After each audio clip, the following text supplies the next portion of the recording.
Bu Vera.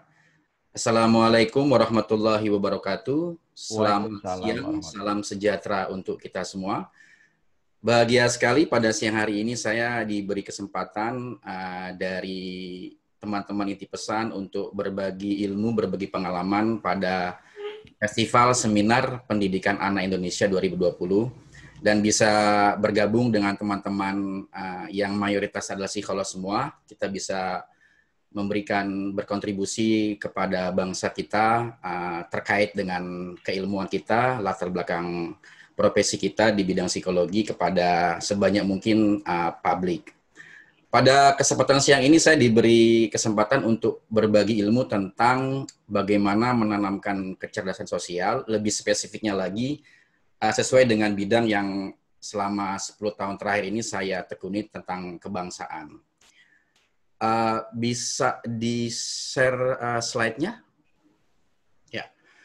Saya mengambil judul Anak-anak Kita dan Pembingkai Masa Depan Bangsa. Tadinya saya berpikir anak-anak kita dan penentu masa depan. Kalau penentu kan itu hak prerogatifnya Tuhan ya.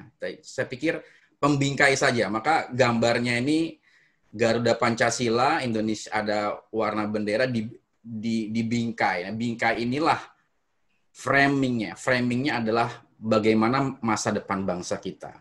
Ada istilah orang tua adalah pewaris masa depan dari anak-anaknya. Ada juga istilah kebalikannya, orang tua sebenarnya hanya meminjam waktu dari masa depan anak-anaknya. Intinya adalah bahwa masa depan bangsa kita, apapun bentuknya itu akan ditentukan oleh bagaimana kondisi anak-anak kita hari ini. Dan selama 2 hari ini, insya Allah teman-teman semua sudah mendapatkan informasi yang cukup dari teman-teman psikolog, bagaimana menanamkan disiplin, bagaimana beradaptasi dengan kondisi COVID dengan pembelajaran daringnya, bagaimana membangun kemandirian, bagaimana membangun komunikasi terhadap anak-anak yang itu semua semoga memberikan kontribusi yang positif terhadap bagaimana kita membangun karakter anak-anak kita. Nah, sekarang saya mendapat bagian bagaimana itu kontekstualnya kepada masa depan bangsa kita.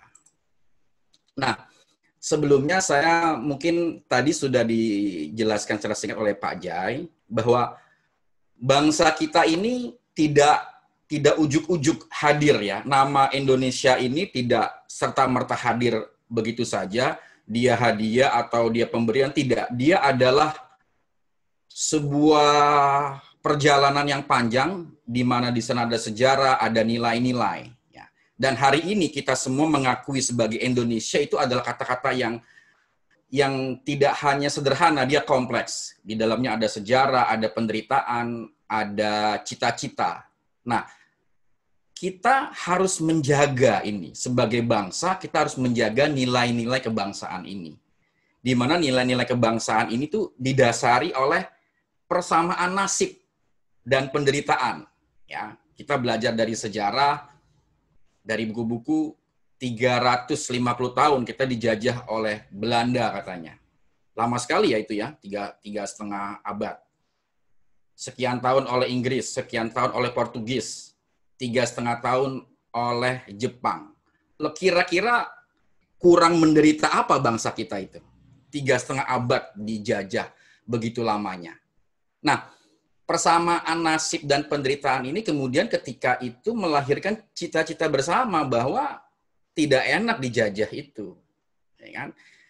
Diambil sumber daya alamnya, diambil sumber daya manusianya, kita tidak menikmati. Kita bisa banyak baca sejarah rodi, ya, sejarah tanam paksa, ya. Bahkan kopi yang kita nikmati hari ini, ya, dengan segala mereknya, yang terkenal sampai yang mulai familiar di pinggir jalan itu, kita baru tahu ternyata sejarah kopi itu di dalamnya dipenuhi dengan penderitaan-penderitaan, teman-teman sekalian. Kopi itu dibawa dari Belanda pada abad 18, 17, dan itu dipaksakan kepada penduduk pribumi untuk menanamnya. Itulah tanam paksa itu. Ada berapa orang, ratusan yang mati di sana. Kelaparan, tidak diberi makan yang layak, ya, kena penyakit malaria segala macam, hanya demi kepentingan Belanda waktu itu, tanam paksa. Jadi betapa sekarang setelah ini kalau kita minum kopi, kita harus mendoakan para leluhur kita. Karena jasa-jasa beliau lah kita hari ini bisa menikmati kopi kita. Oke. Meskipun dalam kondisi yang enak ya, di sebuah kafe yang enak. Itu adalah berkat jasa dari para leluhur kita.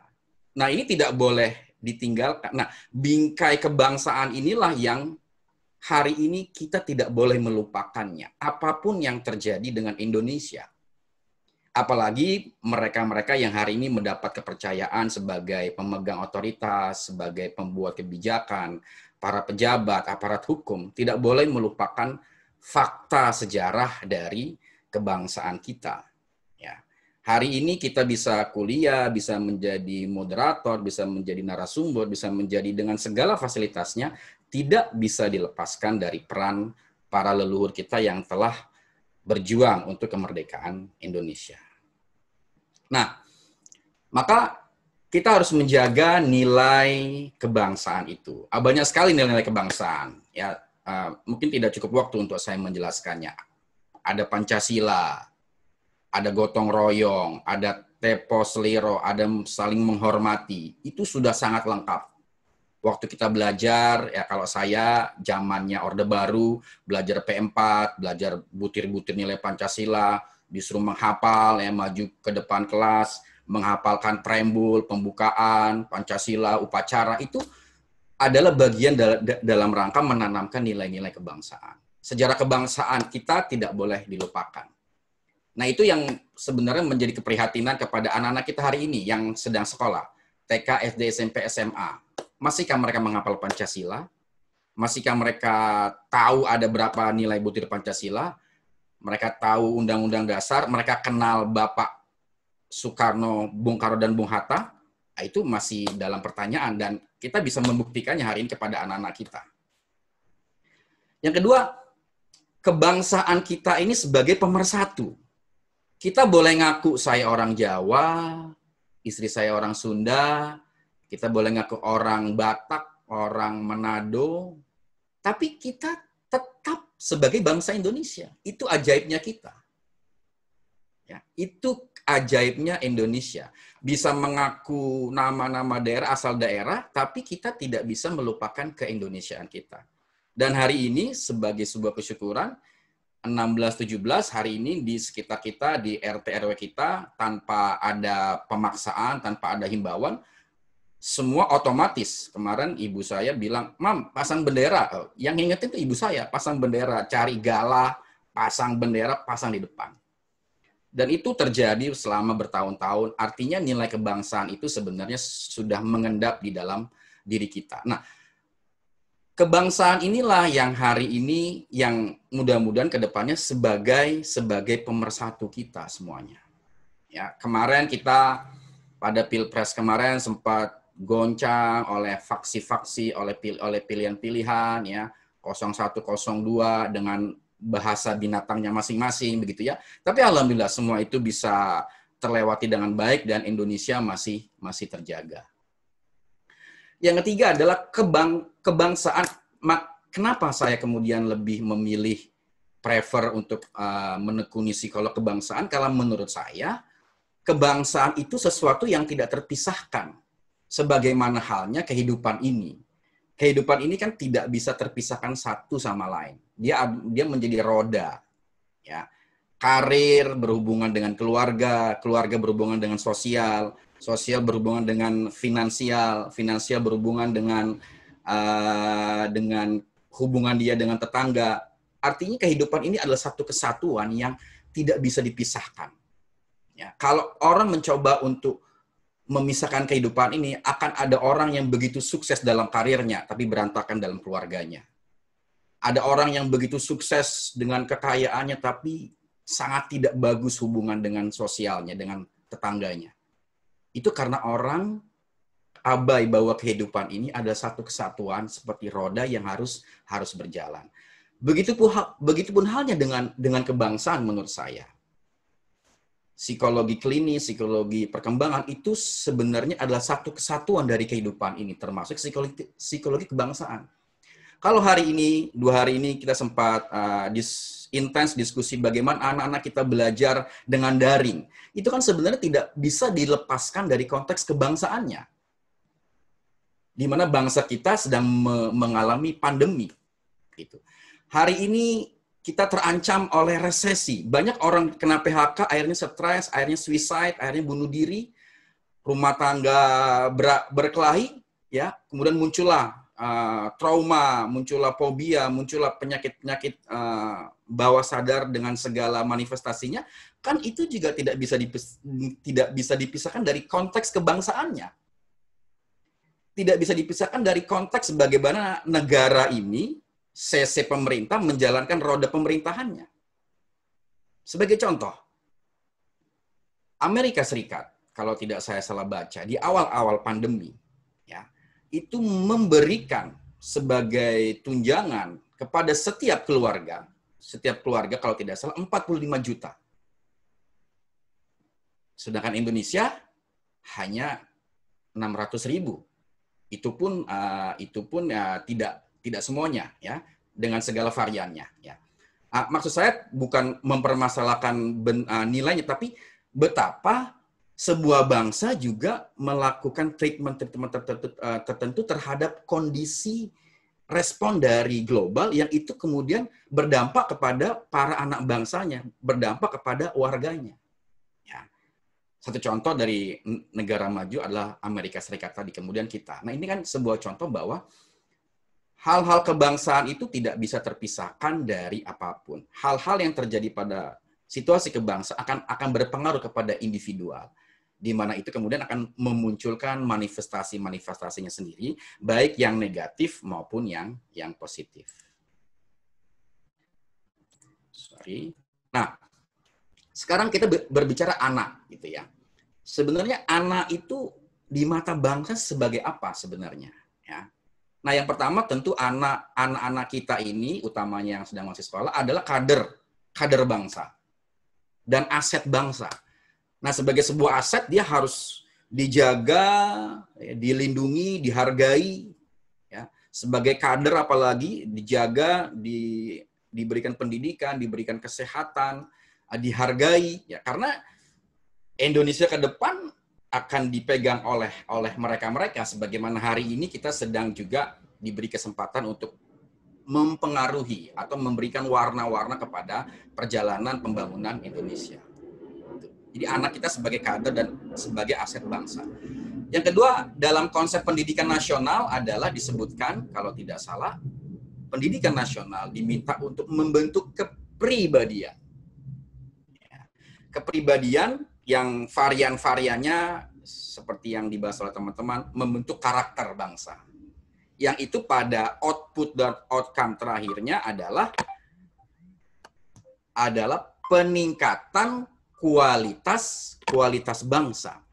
Ya. Jadi kualitas bangsa tidak bisa dilepaskan dari kualitas sumber daya manusianya. Kan itu yang kita pahami. Lalu kita punya bonus demografi, ya. Nah, Mbak Penny, saya kurang paham, mungkin Mbak Penny masuk generasi milenial ini. Ya, kurang lebih begitu, Pak. Ya, makanya menolak tua ya, tadi saya dengar kan. Dengan Pak Jaya.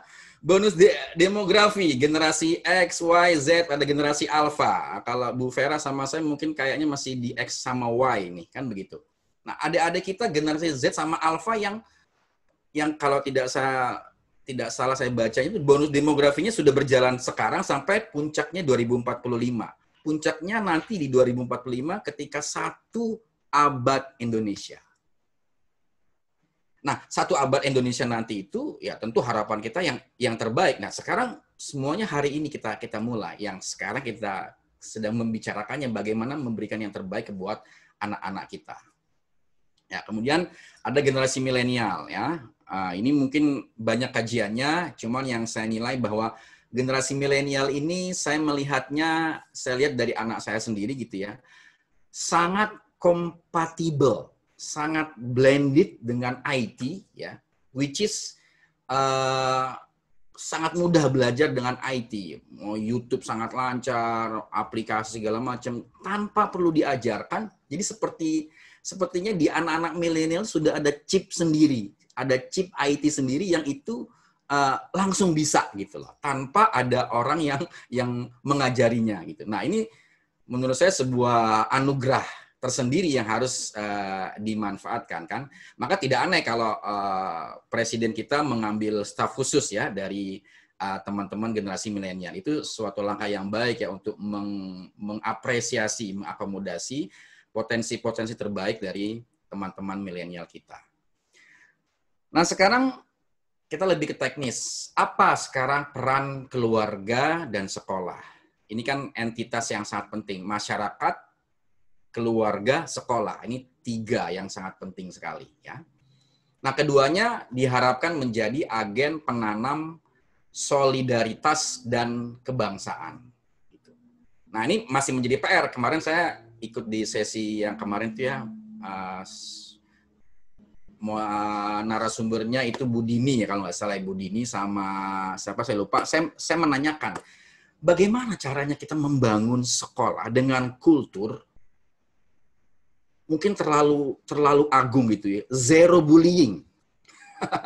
Ya, karena pengalaman kita semua, saya itu membuli itu sesuatu yang masih lumrah di kita gitu.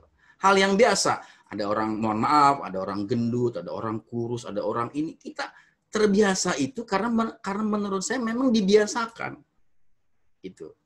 Ya. Nah, ini bagaimana kita semua berpikir bersama untuk membangun kultur itu. Membangun kultur, mengapresiasi yang itu adalah bagian daripada solidaritas dan kebangsaan. Nah, saya masuk ke teknisnya, bagaimana secara how to-nya gitu ya. Nah, saya melihat bahwa kita harus murah memberi pujian sama siapapun. Ya. Ini teman-teman yang bekerja, mungkin sering ya kita di kantor gitu ya, kita udah capek-capek begadang, capek-capek ngelembur gitu. Wah, udah ini, masih disalahin sama bos. Apa ini salah kalau ya, budaya apresiasi kita sangat rendah gitu loh. Mestinya kita apa-apa itu dipuji. Oh, keren, bagus kamu, super kamu, luar biasa. Meskipun salah. Meskipun salah. Jadi apresiasinya dulu ini. Nah, teman-teman guru, teman-teman orang tua harus lebih banyak menurut saya memuji dulu gitu.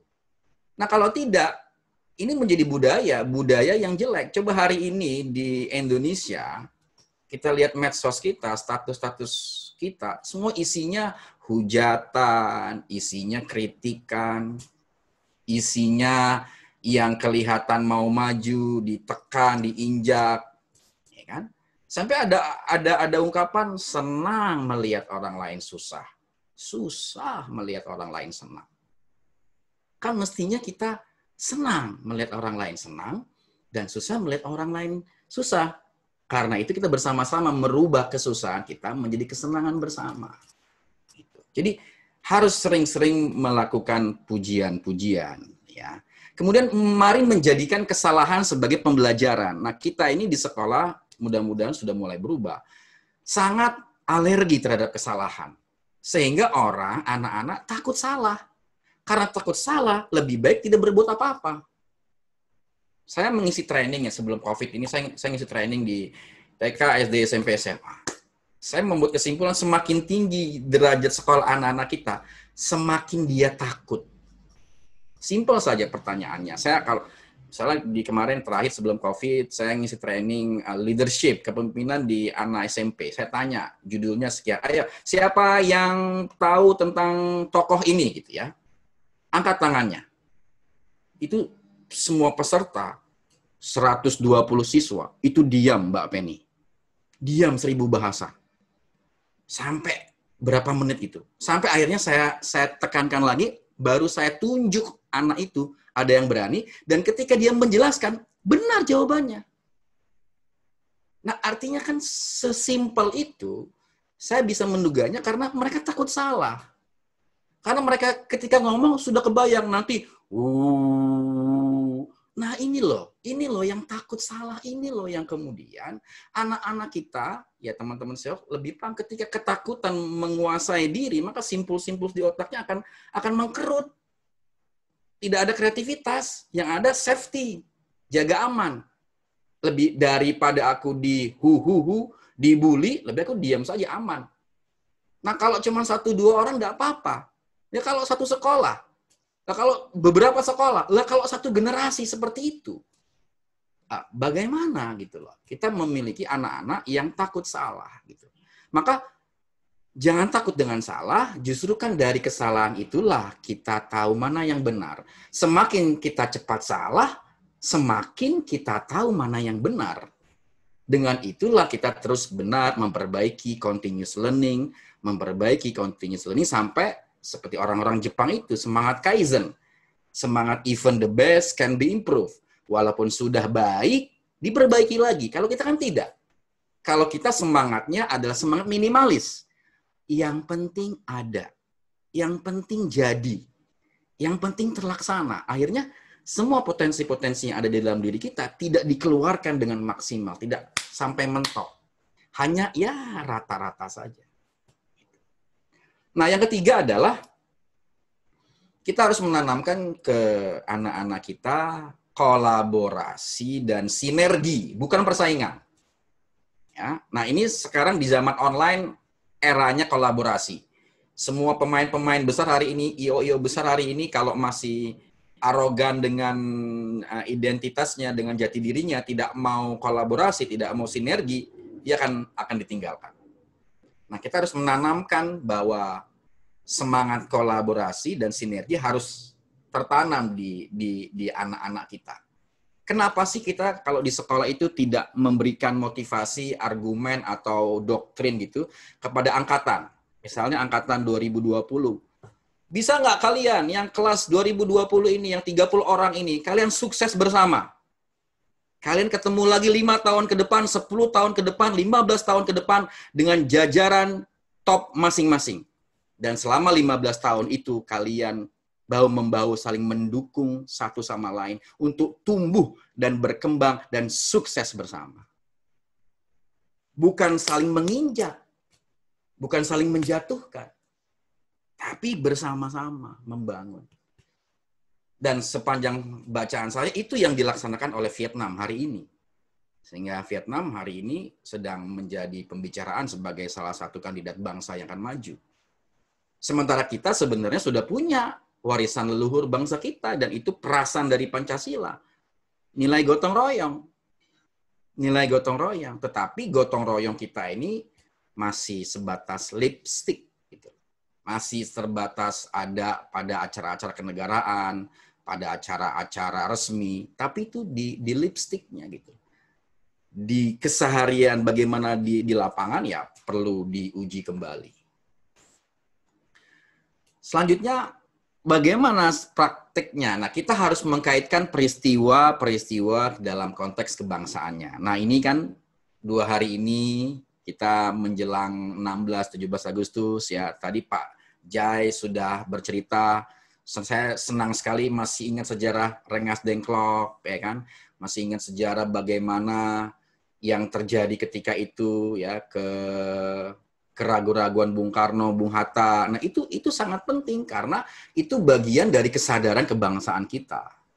Yang hari ini segala keputusan apapun kita tentang bangsa ini tidak bisa dilepaskan dari masa lalunya. Sebagaimana keputusan apapun hari ini tidak akan bisa dilepaskan dari apa yang akan terjadi di masa depan gitu loh. Nah, kita harus berbagi, terus-menerus memberikan pengajaran konteks kebangsaan kepada anak-anak kita. Kemudian memaksimalkan hari-hari kenegaraan. Nah itulah ya syukur kita masih punya tradisi yang baik sebenarnya ya. Kalau tidak COVID saya yakin 17 Agustus masih rame, orang masih lomba makan kerupuk ya, lomba main balap karung ya. Nah, mengkontekstualkan peristiwa-peristiwa itu di balik kebahagiaan, di balik keceriaan itu, ya harus ditanamkan ada apa di balik semua itu. Itu kira-kira yang perlu kita lakukan. Kemudian mengoptimalkan wisata sejarah. Nah ini ya, Jangan alergi, jangan takut dengan museum. Ya, kita bisa datangi museum Kota Tua, kita bisa datangi museum gajah, museum tekstil. Ya, itu menjadi wisata sejarah. Nah, ini tantangan sendiri bagaimana menghadirkan pelajaran-pelajaran sejarah menjadi sesuatu yang menarik. Dan saya melihat sudah ada beberapa teman-teman dari tim kreatif yang mulai memainkan ini. Kita punya sejarah yang sangat hebat. Yang itu kalau difilmkan, itu lebih hebat dari Marvel. Lebih hebat dari Thor, dari Asgard, dari Iron Man. Karena itu semua fantasi. Nah, kalau kita nyata, Pangeran Diponegoro, Cut Nyak Dien, itu nyata. Itu khazanah kekayaan yang luar biasa yang bisa diangkat, tinggal pengemasannya. Ya. Memang lain kalau Cut Nyak Dien itu dikemas, dibuat sama Hollywood, mungkin memang akan beda ya. Oke, yang terakhir adalah memperkaya materi dongeng, cerita kepahlawanan. Tinggal 4 menit lagi. Gini, sedikit saja. Kenapa Aceh itu sulit sekali ditaklukkan sama Belanda? Ya. Sejarah itu mengatakan tahun baru 1918 kalau nggak salah. Setelah Cut Nyak Dien takluk, baru Aceh bisa ditaklukkan. Karena ternyata, sahabat-sahabat semua, itu begitu militansinya orang-orang Aceh. Begitu bangganya dengan kerajaan ketika itu. Dan melawan penjajah. Dan itu ada dalam dongeng mereka. Jadi, ketika meninabobokan itu saya kurang paham ya. Saya kemarin dapat cerita dari teman saya, orang Aceh. Itu dongengnya dongeng ulele. Ya. Dongeng bagaimana lawan penjajah. Jangan sampai kita terjajah. Dan peristiwa ulele itu adalah peristiwa terbunuhnya Jenderal Cornelis oleh anak-anak daerah dari Aceh sendiri. Nah, kalau kita bagaimana menanamkan nilai-nilai kepahlawanan ini semua? Nah, kalau kita kan lain. Nina bobo, oh Nina bobo, kalau tidak bobo digigit. Itu diancam lagi. Kalau tidak bobo, gigit nyamuk loh. Ya kan? Anak kita sudah takut sejak bayi, bahkan oleh nyamuk saja. Gimana mau jadi pahlawan ya? Oke, terakhir, sisa 2 menit. Saya pakai timer soalnya Mbak Penny. Oke, terakhir adalah kawan-kawan semua, narasumber bagus, karena kita Indonesia. Saya buat judul ini karena beberapa sebelum COVID gitu ya, saya naik ojek online gitu ke Bantar Gebang ya. Nah, kemudian biasa kan ojek gitu ya. Dia melawan arus. Ya sudah kan karena kebiasaan ya, saya diam saja. Nah, yang menarik ketika melawan arus ini, ojek ini bilang sama saya, "Pak, mohon maaf Pak, ini sebenarnya Pak kan itu rame-rame ya. Ini sebenarnya kita nggak boleh Pak, ini melanggar Pak, dan ini bahaya Pak." Nah, terus yang menarik lagi, iya Pak, saya iya saja gitu kan. Tapi gimana lagi Pak? Karena kita Indonesia Pak. Ya sudah Pak. Itu maksud saya. Karena kita Indonesia, ini menjadi mantra negatif buat kita semua. Ini yang dipegang oleh para pejabat segala macam. Karena kita Indonesia, yuk kita korupsi. Karena kita Indonesia, yuk kita terlambat. Karena kita Indonesia, yuk kita melanggar. Dan seterusnya, dan seterusnya. Jadi yang membuat Indonesia nggak maju ya karena kita sendiri. Karena mantra yang salah. Karena kita Indonesia, mari berbuat negatif. Sekarang kita balik saja. Dari karena kita Indonesia yang negatif, jadi positif. Karena kita Indonesia, yuk taati aturan. Karena kita Indonesia, yuk jangan korupsi. Karena kita Indonesia, yuk didik anak-anak dengan baik. Ikuti aturan, dan seterusnya, dan seterusnya. Jadi, karena kita Indonesia adalah alasan paling tepat yang mengharuskan kita semua menjadi motor dan energi bagi kejayaan Indonesia. Itu Mbak Penny, terima kasih. Oke.